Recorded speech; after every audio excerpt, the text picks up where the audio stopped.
Hello everybody, and welcome to Ancient Architects. Please subscribe now to get the latest ancient history news and independent research from around the world.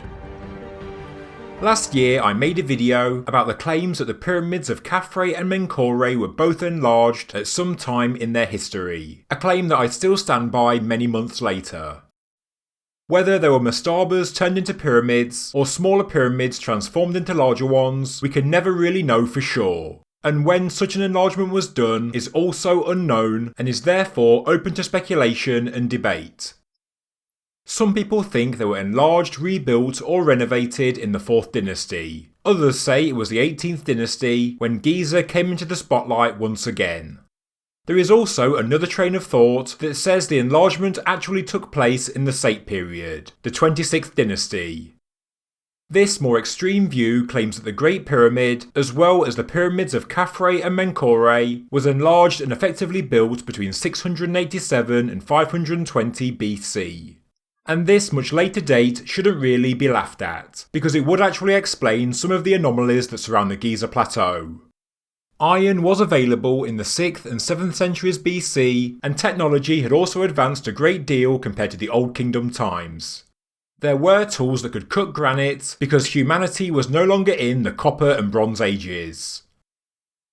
Nobody ever turns the evidence on its head and offers the possibility that the Giza pyramids could have been built much later in dynastic history, not at the beginning or in pre-dynastic times. If we really are alternative thinkers, open-minded researchers, I think we really should take such claims more seriously, because maybe we've all gotten the age of pyramid building completely wrong, and the reason the Giza pyramids are so perfect, so well made and so well preserved is actually because they were the latest to be built and not the earliest.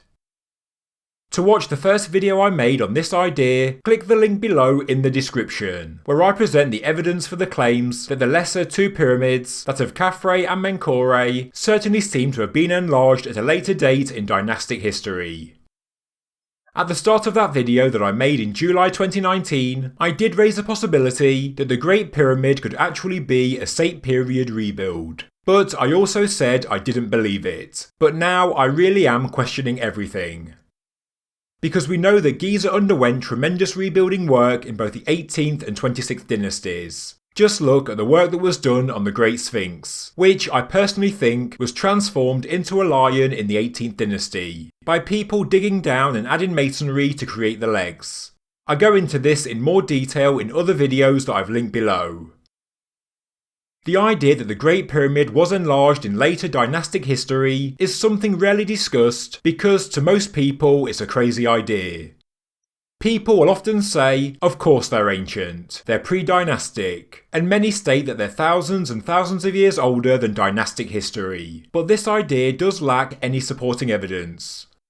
Unlike the Sphinx, the Great Pyramid doesn't show extreme signs of weathering, and although radiocarbon dating of organic matter in the mortar does sometimes give dates hundreds of years older than the official age of the pyramids, there are no anomalous dates that are thousands of years older.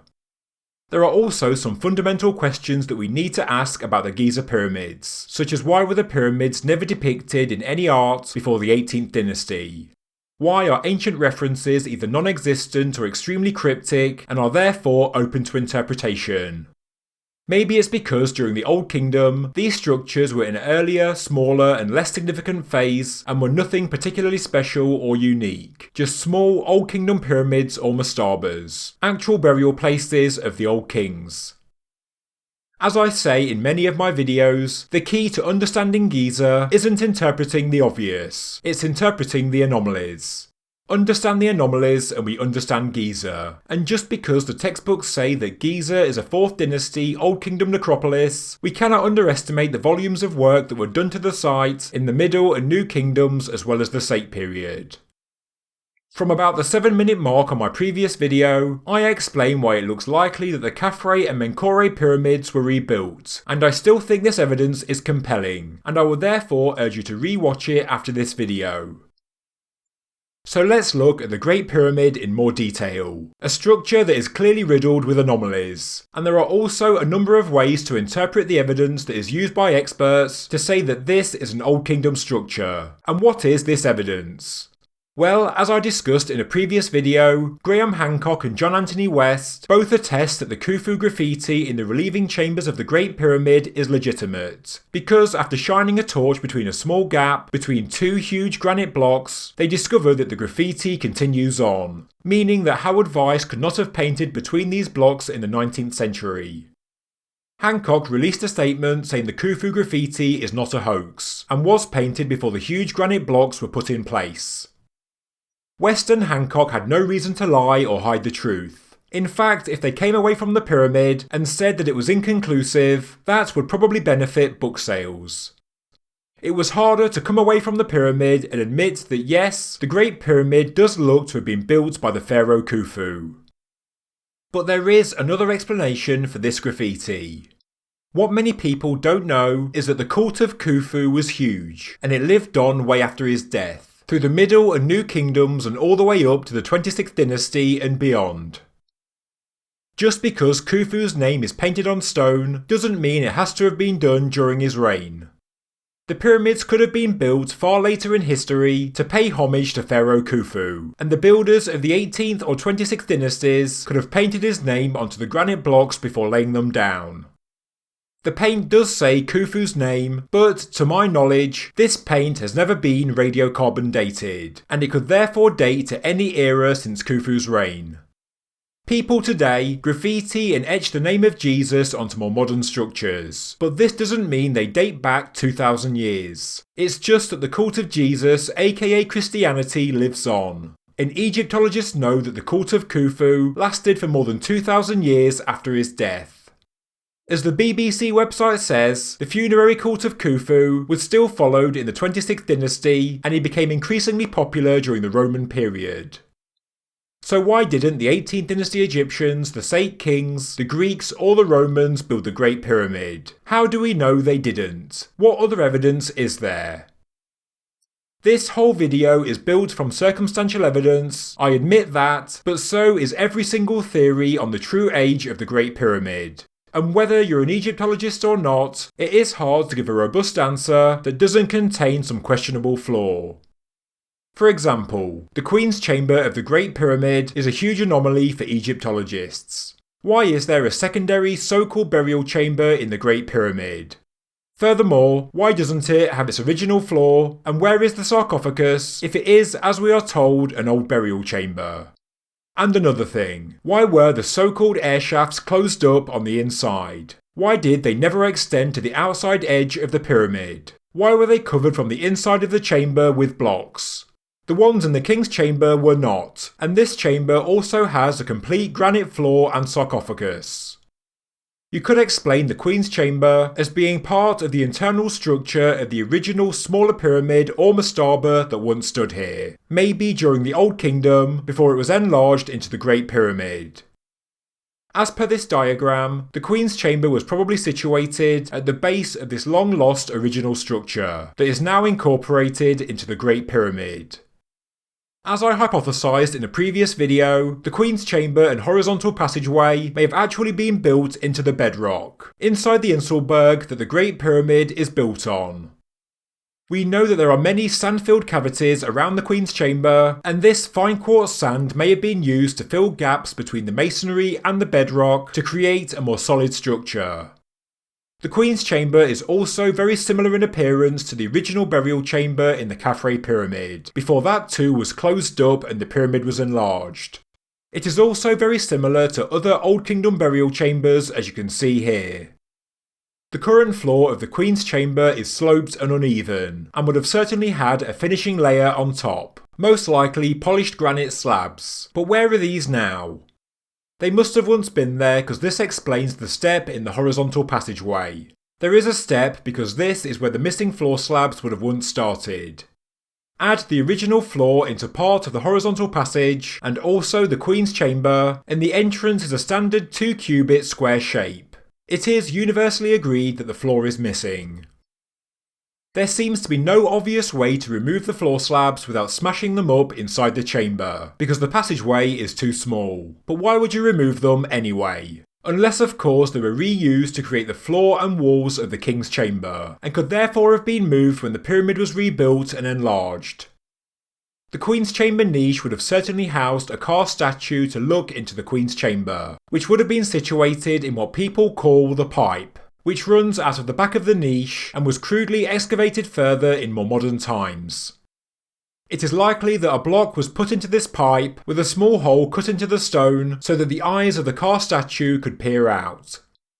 But cast statues did not peer out directly at the sarcophagus, which means there must have been a burial chamber, a separate room that comes off the Queen's Chamber. And, as I've discussed before, geophysics showed that there is a corridor, passage or chamber hidden behind the northern wall of the Queen's Chamber. This may well be where the Khufu sarcophagus originally was, and in actual fact, this is where it could still be hiding today. Alternatively, as this diagram shows, before the Great Pyramid was rebuilt, it is highly likely that the Khufu remains could have been in a room opposite to the niche, but now after the rebuilding, we'll never know this for sure. In my opinion, the state of the Queen's Chamber shows that this room was abandoned and ripped up and then closed up at some point in history, most likely when the so-called Queen's Chamber air shafts were sealed up from the inside. Maybe these air shafts are the key to understanding the development and phases of the Great Pyramid. The redevelopment of the Great Pyramid could well have been done in the 18th or 26th Dynasty, but due to the technology that was available in the 26th Dynasty, for example iron, it is probably most likely that the Great Pyramid enlargement took place at this later date. The 26th Dynasty is a very interesting time in ancient Egypt, and something we should all pay more attention to. It was when the energetic rulers of Saite took control, a new period in the history of Egypt, a time of restoration and Egyptian rebirth. It was as though the Egyptians had forgotten their entire history, and they turned to the times of the 4th Dynasty and made Khufu a key cult figure once again. The Saite kings of 672 to 520 BC restored Giza to its original splendour and then enhanced it even further. Finds from this period filled the Osiris shaft and Campbell's tomb, and these were found when they were first excavated in the 19th century, the huge open shafts to the west of the Sphinx. Sphinx renovations were also undertaken, and even Manetho, the famous historian, says that a Saite king rebuilt the Pyramid of Menkaure, a structure that once contained Orphic gold tablets, things that were commonplace in the Saite period. Dozens and dozens of important tombs from the Saite period were also dug at Giza, and we know that the Cult of Khufu was huge at this time. There is also a legend that King Amasis II of the 26th Dynasty was buried in the shaft in the back of the Sphinx, and as discovered by the famous explorer Auguste Mariette, there were clear and obvious coffin boards that were found in the chamber at the bottom of this shaft, meaning someone was certainly buried there in antiquity. Maybe the face of the Sphinx was even recarved to that of King Amasis II. We just don't know. Egyptologist Ludwig Borchardt believed the Khafre statues from the Valley Temple were not 4th Dynasty like we are led to believe, but actually date to the 26th Dynasty because of their style, nature and stone type. Sculpting former pharaohs of the Old Kingdom was commonplace in these later dynasties. This tiny, yet famous Khufu statuette is also widely believed to be 26th Dynasty in origin. Furthermore, old texts were also revived in the Saite period, and old designs and patterns decorated the new building projects that were undertaken. And to show just how much the Saite kings were preoccupied with Giza, we also have the famous inventory stela that dates back to this time, the 26th Dynasty, around 670 BC. Nearly 2,000 years after his death, this stela starts by saying, "Long live the king of Upper and Lower Egypt, Khufu, given life," and then talks about his pyramid and the pyramid he built for his daughter. It also says that Khufu restored the Sphinx, which many use as evidence that the Sphinx predates the 4th Dynasty. But what the inventory stela is a piece of evidence that shows just how important the Cult of Khufu still was in the 26th Dynasty, 2,000 years after his death. Just like the importance of Christ to so many today, 2,000 years after his death. Therefore, building or enlarging the Great Pyramid and renovating Giza in the name of Khufu may not seem as far-fetched as you may think, especially as technology had come a long way since Old Kingdom times. These people were recreating the sacred landscape of Giza in the name of this Old Kingdom king. Again, in comparison, look at the amount of work that is going on at La Sagrada Familia in Barcelona. A huge, incredible and beautiful structure that is being made in the name of Christ, a man who died 2,000 years ago. But one problem with the Great Pyramid rebuilding hypothesis is the radiocarbon dating of the organic material that was found inside the mortar between the stones, which does give an early Old Kingdom date. But there could actually be an explanation. As you may know, the ancient Egyptians, especially in later dynastic history, had a tendency to recycle whether sarcophagi, statues, obelisks, temples, and so on. And there is one hypothesis that I've been reading recently, and which will be the subject of a future video, that states that the unfinished pyramid of Abu Rawash may well have once actually been a pyramid, but it was dismantled during the Saite period and was used to build the Great Pyramid in the Giza renovations. At first, I thought that this idea was ludicrous and somewhat out there, but there is some interesting supporting evidence, but it's certainly inconclusive. The unfinished pyramid is officially dedicated to Khufu's son Djedefre, and if it was ever finished, it would have been a similar size to the Great Pyramid, and there is evidence that it may have had a similar internal configuration. Some believe that the Djedefre pyramid was transferred to Giza later in the 4th dynasty to stand next to his brother Khafre's pyramid. Others say it was later, maybe in the 18th dynasty or even later in the Saite period. I'll go into this in more detail in a future video, but it really is an interesting idea. And moving a pyramid may not actually be all that crazy, because there is evidence that the ancient Egyptians once moved an entire city block by block. King Susenes of the 21st dynasty moved the entire city of Pyrames, the capital city of Ramesses II, all the way to Tanis, an incredible feat that is similar to moving Washington DC halfway to Baltimore. The real purpose of this video is to try and ensure that our minds remain open. We can all become so bogged down with one theory and scramble for any piece of evidence to prove it, and all the time dismissing the evidence that disproves it. But at times, we really have to think laterally and challenge our own biased ideas. Whether we believe the Giza power plant hypothesis, the Giza water pump idea, the Orion's belt correlation, or simply that these are just tombs on a necropolis, I firmly believe we do need to test ourselves and keep an open mind. So was the Great Pyramid enlarged or even built in the 26th dynasty? Maybe or maybe not, but trying to disprove it is just as hard as proving it.